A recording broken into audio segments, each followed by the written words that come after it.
Sino kasama mo nung nawala ka? Si Tita Lisa po tsaka si Tita Asmin. Sino uli? Si Tita Lisa po tsaka si Tita Asmin. Saan kayo huling pumunta ni Tita Hasmin? Po, Saan kayo huling pumunta ni Tita Hasmin? hindi po may SM. Okay. Saan ka nag-aaral? Sa barangay po. Anong pangalan ng school mo? Hindi ko po alam eh. Grade mo? Anong grade mo? Natatandaan mo? Opo, Anong grade mo na? 6 na po. Grade 6 ka? Opo, O 6 years old ka? 6 na po ako. Evening po, ma'am. Oo, ma'am. Kayo ba yung tiyahin ni John Ray Pablo? Okay. Ba't ka nandyan? Ba't ka nandyan? Anong ginawa mo?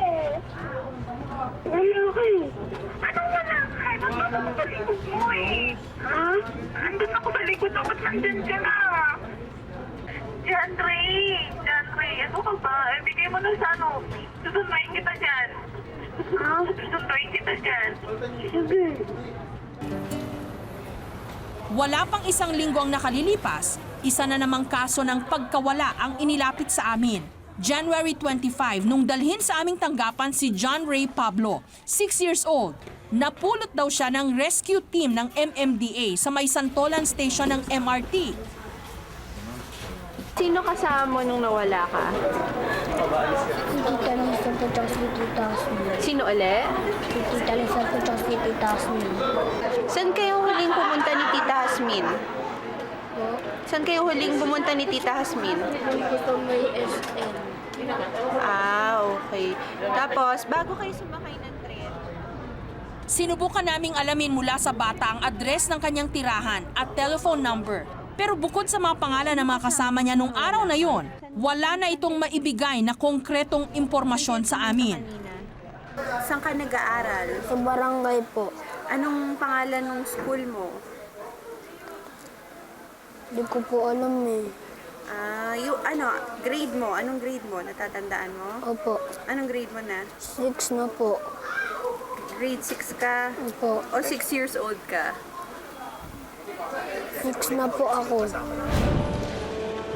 Kuwento ni John Ray, kasama niyang namamasyal sa mall ang dalawa niyang tiyahin. Pauwi na raw sila nung biglang nawala sa kanyang paningin ang mga ito.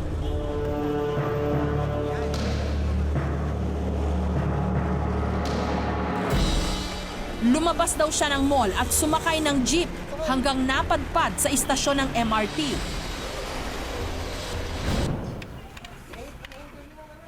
Agad naming tinawagan ang pamunuan ng MRT para itanong kung may naiulat sa kanilang kaso ng pagkawala. Sinikap din naming kontakin ang SM Mega Mall. Ito kasi ang mall na pinakamalapit sa Santolan Station ng MRT. Wala pang isang minuto nung ibaba namin ang telepono. Tumawag na sa amin ang security ng nasabing mall. Dumulog na raw sa kanila ang isang babaeng naghahanap ng isang John Ray. Evening po, ma'am. Oo, ma'am. Kayo ba yung tiyahin ni John Ray Pablo? Okay. Nakausap namin si Hasmin, ang sinasabing tiyahin ni John Ray. Ba't ka nandyan? Ba't ka nandyan? Anong ginawa mo? Wala kayo. Anong wala ka? Nandun ako sa likod mo eh. Andun ako sa likod. Ba't nandyan ka na? John Ray, ano ka ba? Bigay mo na sa ano. Susunduin kita dyan. Susunduin kita dyan. Sige. Halos isang oras din naghintay si John Ray sa kanyang tiyahin. Inaliw na lang muna niya ang kanyang sarili sa paglalaro ng computer.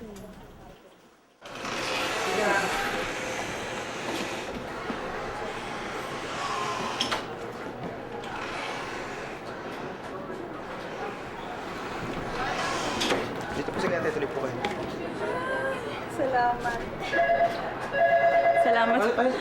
Sige, ako na. John Ray.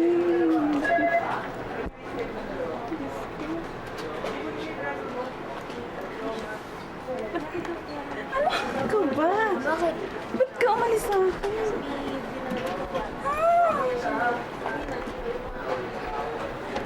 nagdala sa kanya dito.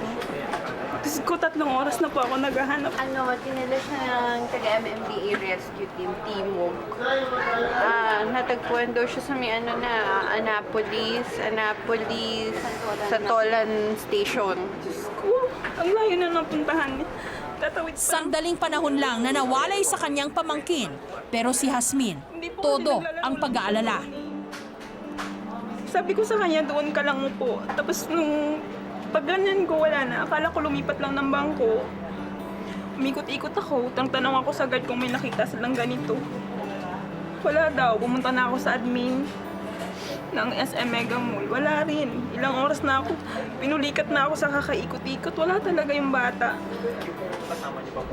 Ayon kay Jasmine, huli niyang nakita si John Ray sa loob ng mall na naglalaro sa isang computer station. Nalingat lang daw siya sandali. Pagharap niya, wala na ang bata. Masaya po kayo, te. Salamat po sa inyo lahat. Abot-abot naman ang kanyang pasasalamat sa mga nakapulot sa bata. Para sa kanya, higit sa kagandahang loob ang ipinakita ng mga ito. Dahil sa kanilang kabayanihan, nakabalik sa piling ng kanilang mga magulang ang mga batang nawawala. Hello po! Kamusta ho kayo? Alam niyo ho, bago po kami nagtampok ng mga reunion stories sa KMJS, nauna na po dyan yung aming programang Sana'y Muling Makapiling at Reunions sa ganyang mga kwento. At ngayon, ang good news po, mapapanood nyo na ang full episodes ng mga ito. Mag-subscribe lamang po sa GMA Public Affairs YouTube channel at ganun din po sa GMA Public Affairs Facebook account. Kita-kita po tayo at mabuhay po ang mga pamilyang